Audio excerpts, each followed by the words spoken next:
Most people think that life transformation starts with big changes, an overhaul of your diet, a new bulletproof routine, a grand master plan for your work and well-being. But as a scientist, the real transformations that I've witnessed, the ones that lasted, all came from tiny habits, tiny systems that removed friction from everyday life. Let's begin with eating.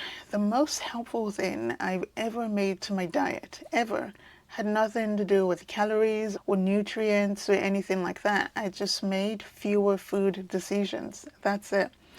We eat the same thing for breakfast every day in my home. Other meals rotate between a few selections. That is it. Not because we're just boring people in my family, but because every decision we do not make in the kitchen, we can redirect elsewhere. Decision fatigue is real. You only get so many good choices every day, and I'd rather not waste it figuring out what to have for dinner or for breakfast at 7:30 a.m. It's not just about food though, it's about the load it takes off my brain.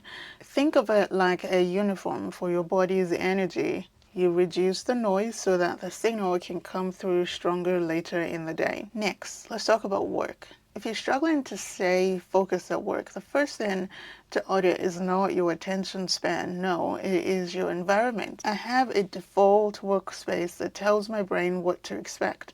The same chair, the same workspace, the same window, the same everything, the same time of day even. It's incredibly powerful. The minute I sit here, I put my music on, my nervous system just goes, ah, we know exactly what's happening right now. We're working, no drama, no dread. This is classical conditioning at work. Just like putting on your running shoes triggers your body to anticipate movement.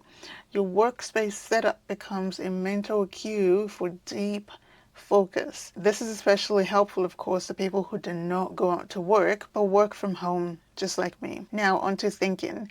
The single most important thing that I've done for my mental health in the last decade is offload recurring thoughts. I use a plain running document on my phone or on the board. We've got a board.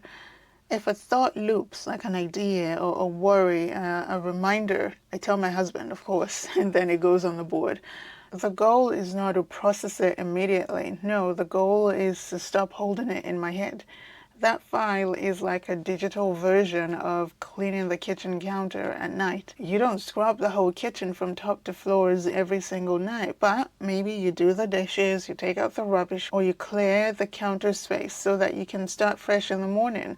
This clears space to think, not just to react. And this is where systems beat motivation every time. Motivation is emotional, it fluctuates. But systems are structural, and when they are small and sustainable, they become so invisible that they run in the background, holding you up when you are tired, distracted, ill, or overwhelmed. Yes, I understand these are not the dramatic strategies that you were probably expecting, but they work. Over time, these tiny systems have rewired how I eat, how I work, and how I think. And if you want a life that doesn't collapse every time that you are low on willpower, watch this next video here. I'm going to show you how to fix your routines once and for all so that they run on autopilot. Thank you for hanging with me today. I will catch you in the next one. Bye.